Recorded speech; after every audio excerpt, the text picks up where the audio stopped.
মহান মে দিবস উপলক্ষে মেহেরপুরের বিভিন্ন শ্রমিক সংগঠন মিলে র্যালি এবং আলোচনা সভার আয়োজন করে। এখানে তারা বিভিন্ন দাবি দাবা আদায়ে তাদের বিভিন্ন কর্মসূচির কথা উল্লেখ করে। আলোচনা সভা শেষে দোয়া ও মোনাজাতের আয়োজন করা হয়। এছাড়া পথচারীদের ভিতরে শরবত বিতরণ করা হয়।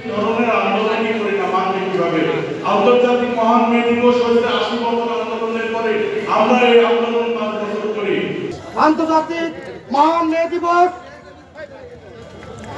আজকের এই পয়লা মে, আজকের এই দিনটা আসলেই আমাদের ভিতরে এই যারা অন্যায় 1886 সালের আমেরিকার শিকাগোর সেই শ্রমিকদের উপরে বর্বর হামলা, এই শ্রমিকদের উপরে এই শ্রমিকদের ন্যায্য মূল্য আদায়ের লক্ষ্যে শিকাগোতে যেই দিন তাদের অবস্থান ধর্মঘটে ছিল, এই শ্রমিক বিরোধীরা, এই পুলিশ বাহিনীরা এই শ্রমিকের উপরে নির্মম অত্যাচার চালায়, তাদের উপরে অনির্ভরভাবে পরিবর্তন করে আমাদের অনেক শ্রমিক নিহত হয়েছিল। তারই ধারাবাহিকতায় আজকের এই মহান মে দিবস সারা বিশ্বব্যাপী আমরা পালন করে থাকি। আপনারা নিশ্চয় জানেন, বর্তমান সারা বিশ্ব না এই বাংলাদেশে এই আমাদের মতো শ্রমিকরা আজ অবহেলিত। আমরা বিভিন্ন পর্যায়ে বিভিন্ন সমস্যার সম্মুখীন হতে যাই। আমরা জনগণের সেবক হিসাবে কাজ করে থাকি। আমরা যারা পরিবহন সেক্টরে আছি, মেহেরপুর, চুয়াডাঙ্গা বিভিন্ন জেলা থেকে ঢাকা, চট্টগ্রাম মানুষের যাত্রী বরাবর করি, জনসেবা করি। কিন্তু দেখেন, এই জনগণের সেবামূলক কর্মকাণ্ড করতে গিয়েও আমাদের বিভিন্ন রকম বাধার সম্মুখীন হতে হয়, রাস্তাঘাটে পুলিশি হয়রানির শিকার হতে হয়। এই সরকার সেই নতুন যে আইন করেছেন, এই আইনের আমি ব্যক্তিগতভাবে মেহেরপুর জেলা মোটর শ্রমিক ইউনিয়নের যুগ্ম সাধারণ সম্পাদক হিসাবে আমি এর বিরোধিতা করি এবং এই সরকারের আশা করি শুভবিদ্যুদয় হবে। তারা আবারও আগেকার আইন 304-এর ক্ষয়ে আসবে। আমাদের ড্রাইভারদের যেন সুস্থভাবে সুস্থ মস্তিষ্কে রাস্তায় গাড়ি চালাতে পারে সেই ব্যবস্থা করবে, এই আমি আশাবাদ রাখতে পারি।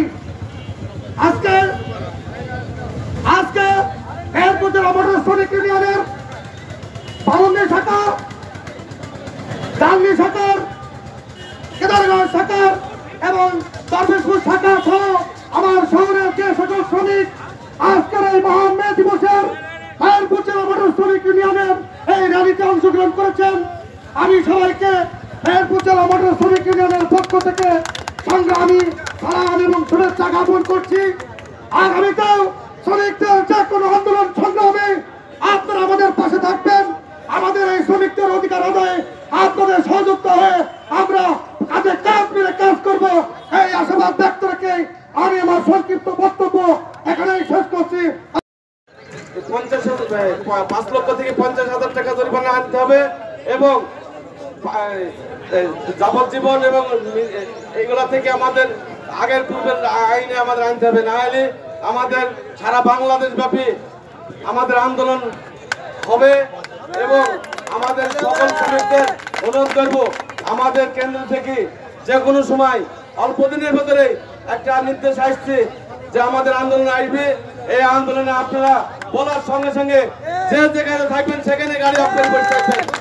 যদি কেউ রাস্তার উপর থাকেন, রাস্তার সাইডে গাড়ি বন্ধ করতে হবে, যেহেতু এই যে আইনে আমাদের ড্রাইভারদের চলাফেরার কোনো সম্ভব হচ্ছে না। যেহেতু আজকে দক্ষ ড্রাইভাররা এই ডিপার্টমেন্ট থেকে আউট হয়ে চলে গেছে, হেল্পার নাই, আজকে কোন গাড়িতে হেল্পার নাই এই আইনের কারণে।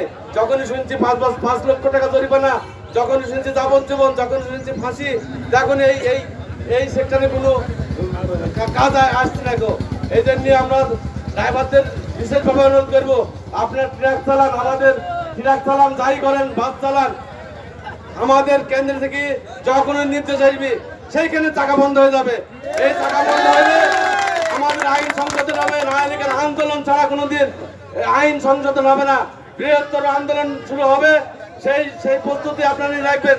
শাখার নেতৃবৃন্দরা আছেন, শাখার নেতৃবৃন্দরা বলতে চাই আপনারা এগুলা আলোচনা করবেন। আপনারা শাখায় শাখায় মিটিং ডাকবেন, মিটিং ডেকে প্রত্যেক শ্রমিকদের অবগত করাবেন যে যখনই আন্দোলন ডাকবি তখনই যেন আমাদের শ্রমিকরা যেন একদম বসে যায় আর কোনো গাড়ি চালায় না, এই আশা ব্যক্ত করে আমার বক্তব্য শেষ করছি। আমাদের উপর যে পুলিশের যে নির্যাতন অত্যাচার, রাস্তাঘাটে যে অবস্থা, হায়া পুলিশের যে রাস্তায় আমাদের শ্রমিকদের উপর অত্যাচার এবং চাঁদাবাজি সহ যেগুলো করছে, আগামী দিনে এই 40 দিনের ভিতরে এই দাবি ইনশাল্লাহ শ্রমিকরা আগামী দিনে পাবে, এই আশা ব্যক্ত করে আগামী দিনে আন্দোলনের সাথে ঐক্য হওয়ার জন্য প্রত্যেকটা শ্রমিকের দ্বিধাদ্বন্দ্ব ভুলে যে আমরা মেহেরপুর জেলা মোটর শ্রমিকের নেতৃবৃন্দ আলোচনা আছি, দীর্ঘদিন নেতৃত্ব দিচ্ছি। যদি আমাদের চলাফেরায় আমাদের যদি কোনো ভুল হয়ে থাকে, যদি আমরা ইউনিয়নের কাজ না করতে পারি, আমাদের উপর রাগ দেখিয়ে আন্দোলনকে নষ্ট করবেন না। প্রয়োজন আগামী দিনে ভোট আসছে, ভোটের মাধ্যমে যারা অযোগ্য নেতা তাদেরকে বাদ দিয়ে সবাইকে ধন্যবাদ। আসসালামু আলাইকুম। দয়ার বলতে রাখো।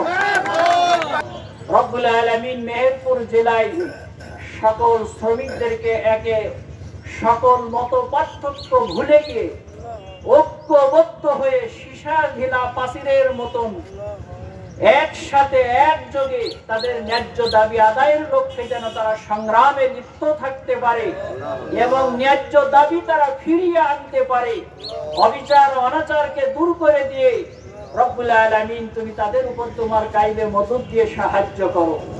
সুবহানা রাব্বিকা রাব্বিল ইজ্জাতি আম্মা ইয়াসিফুন ওয়া সালামুন আলাল মুরসালিন ওয়ালহামদুলিল্লাহি রাব্বিল আলামিন।